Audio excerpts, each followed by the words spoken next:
Hello, I have a story here I want to let you guys hear about this morning here. The title is Ohio Mom Who Left Toddler Alone 10 Days When She Went on Vacation Pleads Guilty to Aggravated Murder. An Ohio mother whose 16-month-old daughter died after being left home alone in a playpen for 10 days last summer while she went on a vacation was sentenced to life in prison with no chance of parole. Cristal Candelario, 32, had pleaded guilty last month to aggravated murder and child endangerment as a part of a plea deal with the Cuyahoga County prosecutors, who dismissed 2 murder counts and felonious assault charges. Authorities have said that Candelario left her daughter, Jalen, in their Cleveland home when she went on a vacation to Detroit and to Puerto Rico in June of 2023. When she returned 10 days later, she found the girl was not breathing in the playpen and called 911. Emergency responders found the child was extremely dehydrated and pronounced her dead shortly after they arrived. An autopsy by the Cuyahoga County Medical Examiner's Office determined that the toddler died of starvation and severe dehydration. County Common Pleas Court Judge Britton Sheehan told Candelario she committed the ultimate betrayal by leaving her daughter alone with no food, no water, nothing. Just left her. Just as you did to Jalen out of her confinement, so too you should spend the rest of your life in a cell without freedom, Sheehan said. The only difference will be the prison will at least feed you and give you liquids that you denied her.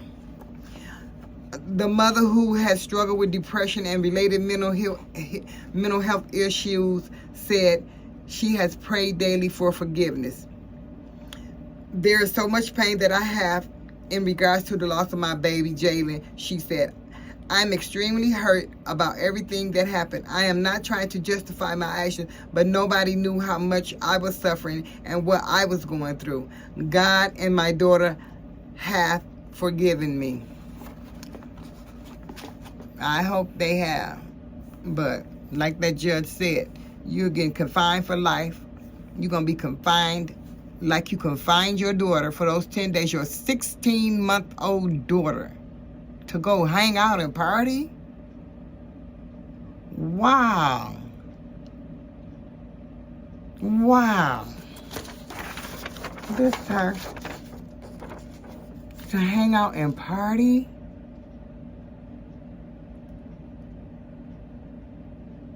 I can't believe that. I can't believe that.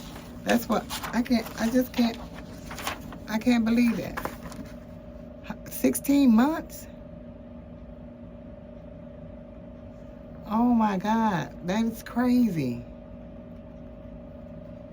So she has a life without the possibility of parole.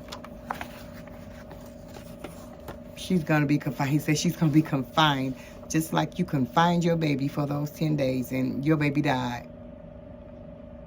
And your baby didn't eat, but you would be able to eat and drink every day, but your baby didn't have that chance. Wow. I hope God has forgiven you. And I'm sure he will. I'm sure he will. He's a forgiving God. But you must do better, young lady. Oh my God, that is so crazy. Okay, that's what all I had today. Oh no, I wanted to this little fact check they was talking about a fake picture. There's a fake picture. This is from the Washington Associated Press. It's like a fact check. I don't have the picture. I haven't seen the picture. I should have went and looked at the picture before I read this. But it's an image circulating online showing former President Donald Trump surrounded by a group of black people smiling and laughing, seeing nothing out of the ordinary. But they say a closer look is really telling. So if you find that picture, post it and let me see it. If you find that picture, because I'm going to look for it too. They said that it was eye lighting and too perfect detail provides clues to the fact that they were all generated using AI, artificial intelligence. The photos, which has been linked to have not been linked to Trump's campaign, emerged as Trump seeks to win over the black voters. Whose polls show they remain loyal to President Joe Biden. The fabricated images highlighted in a recent BBC investigation provides further evidence to support warning that the use of AI-generated imagery will only increase as the November general election approaches. Experts say that they highlight the danger that any group, Latinos, women, and male voters, could be targeted with lifelike images meant to mislead and confuse, as well as demonstrate the need for regulation around the technology. So they putting stuff out here trying to get the black vote.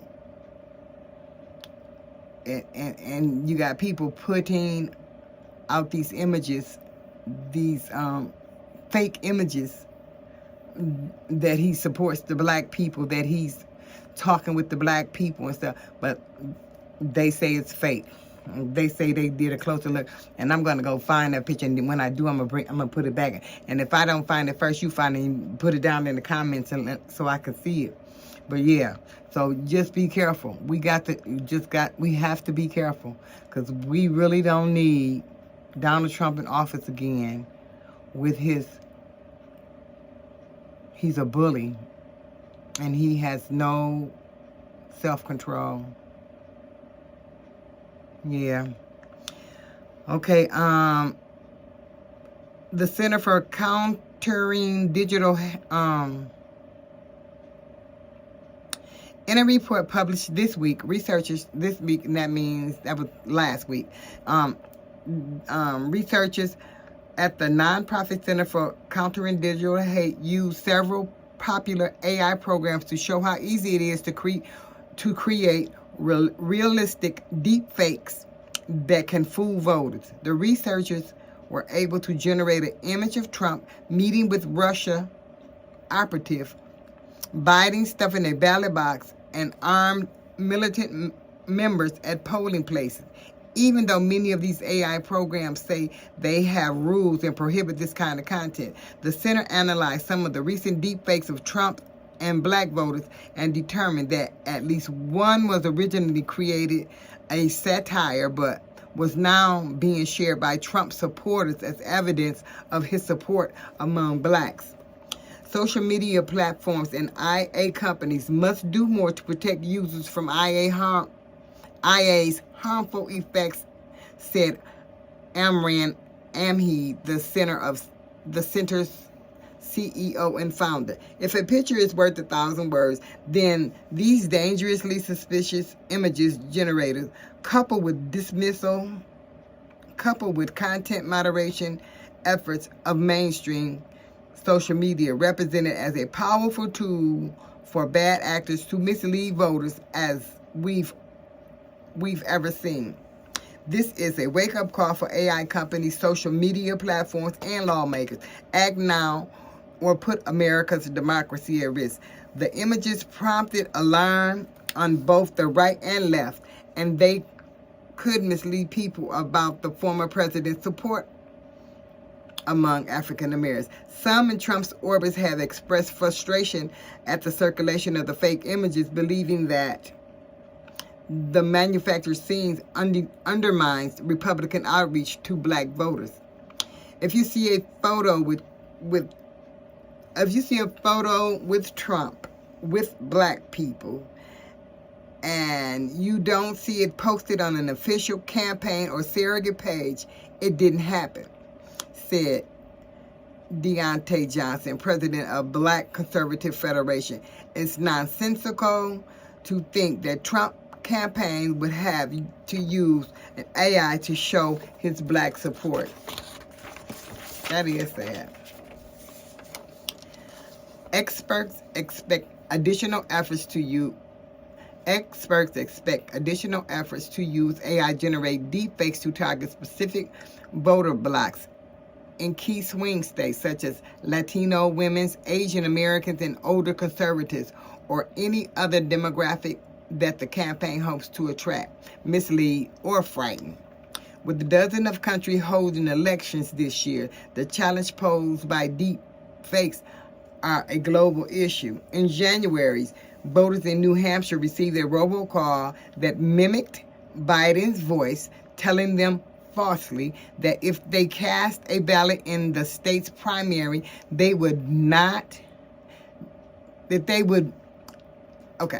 if they cast a ballot in the state's primary, they would be ineligible to vote in the general election.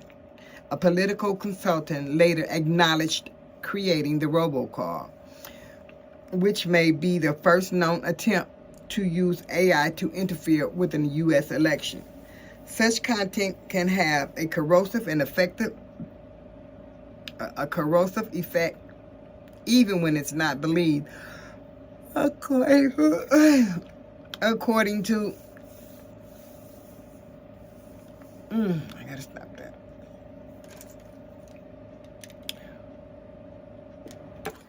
Here's the fake picture that they're talking about, Trump with the black people. They say this was AI generated. He's been placed in there with those black people there. So this is the photo that they're talking about here.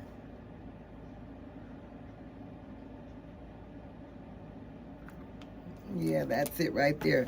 So, as AI-generated contexts become more prevalent and difficult to distinguish from human-generated content, individuals may become more skeptical and distrustful of the information they receive, the research wrote. Even if it doesn't succeed in fooling a large number of voters, AI-generated content about voting candidates and elections can make it harder for anyone to distinguish fact from fiction, causing them to discount legitimate sources of information and fueling a loss in the trust that's undermining faith and democracy while widening political polarization. While false claims about candidates and elections are nothing new, AI makes it faster, cheaper, and easier than ever to craft lifelike images, videos, and audios. When released onto social media platforms like TikTok, Facebook, or X, AI deepfakes can reach millions before tech companies, government officials, or legitimate news outlets are even aware of their existence. AI simply accelerated and pressed fast forward on misinformation, said Joe Paul, a business executive and advocate who has worked to increase digital access among communities of color. Paul noted that black communities often have this history of mistrust with major institutions, including in politics and media, that both make black communities more skeptical of public narratives about them, as well as fact-checking meant to inform the community. Digital literacy and critical thinking skills are one defense against AI-generated misinformation, Paul said. The goal is to empower folks to critically evaluate the information they have encountered online. The ability to think critically is a lost art among all communities, not just black communities. And this article was written by Matt Brown. And it says, Brown is a reporter covering national politics, race, and democracy issues in Washington. I think it was Washington. Yeah, Washington, AP, Associated Press. Oh, this is by Matt Brown and David Klepper. Yeah, those two guys. This article is from them. I'm just reading it. So be careful. We really have to be careful, because they're gonna do everything to get Trump in there. So if we do our part, we get out there and vote. Make sure that all your people are all your friends and family, make sure they are registered to vote. So in November, when it's time for us to go to the polls, we can go and vote and do what we have to do to save our democracy. So I think that's all I have for you guys this morning. Yep, I think that's all. Yep, and thank you for coming to my channel, and I will see you next time. Have a blessed day.